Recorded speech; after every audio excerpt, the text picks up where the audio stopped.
Hey everyone. Well, it's been about 3 months since I last posted any content, the last being the series finale of Mysteries Uncovered.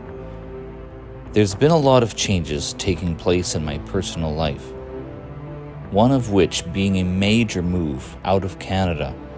I've been meaning to create another video for some time now, but haven't been given a message by the Lord until now.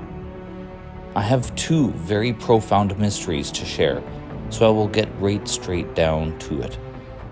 Most people have heard of King Herod and how he slaughtered the children of Bethlehem in his attempt to kill the Messiah. But there's more to the story, a mystery that begins ages before. When Isaac blessed his son Jacob, he told him that he would have dominion over his brothers, and men would bow down before him. But when Isaac blessed Esau, he told him that he would live by the sword and under dominion of his brother Jacob. Esau was so filled with rage that he plotted Jacob's death. But what happened to Jacob? Who were his descendants? The Jewish people, Israel. And what about Esau? Esau also had descendants. They were called the Edomites. They became the nation of Edom. Isaac's prophecy would come true. Esau's children, the Edomites, would live under the dominion of Israel, under the children of Jacob. In the days of the Roman Empire, they were called the Idumeans. But it was then that something strange happened. An Idumean became the king of Israel. A child of Esau ruled over the children of Jacob. And this child of Esau was King Herod, as we spoke about in a previous episode. It was the ancient battle, Esau warring over the birthright and the blessing, and seeking to have dominion over Jacob. But then another extraordinary thing happened. Messiah was born. Messiah was a child of Jacob, and thus had the true birthright and the true blessing of dominion and lordship. So we have 2 kings, the true and the false, Esau and Jacob, Herod and Messiah. And just as Esau plotted to kill Jacob, so Herod, the son of Esau, plotted to kill Messiah, the son of Jacob. Behind it all was the ancient mystery, and the mystery tells you how crucial it is to receive the blessing. Without it, you'll spend your whole life compensating for its absence, just like Esau. But whatever you didn't receive in this world no longer matters. It is now you must receive from your heavenly Father your blessing and your birthright. For if Messiah is your king, you are of the kingdom of Jacob. It is the kingdom of those who have received the blessing, and the kingdom of the blessed. Now, for the second mystery. The question: what is a king? A king is the leader and ruler of his people.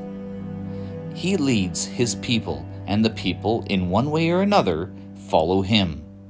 In one way or another, they walk in his path and reflect his image. The 2 are joined together.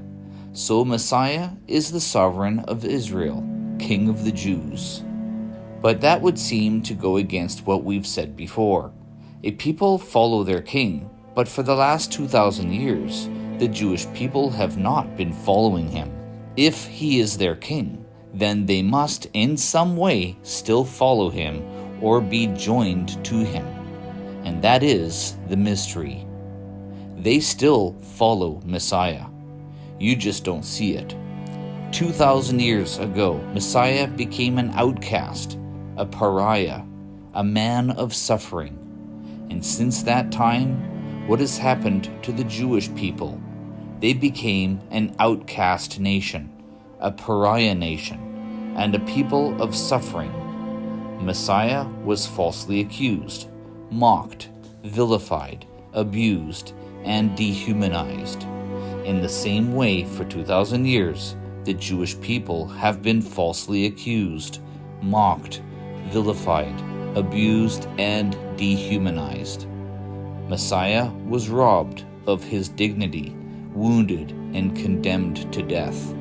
So too the Jewish people have over and over again been robbed of their dignity, wounded, and condemned to death. Messiah was led as a lamb to his death, stripped naked, and executed.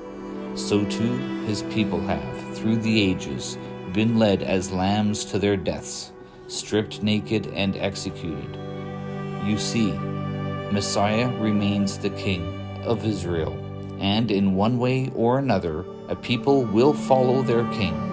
And so, for the next 2,000 years, the Jewish people have followed in the footsteps of their king, and in that time have borne his image.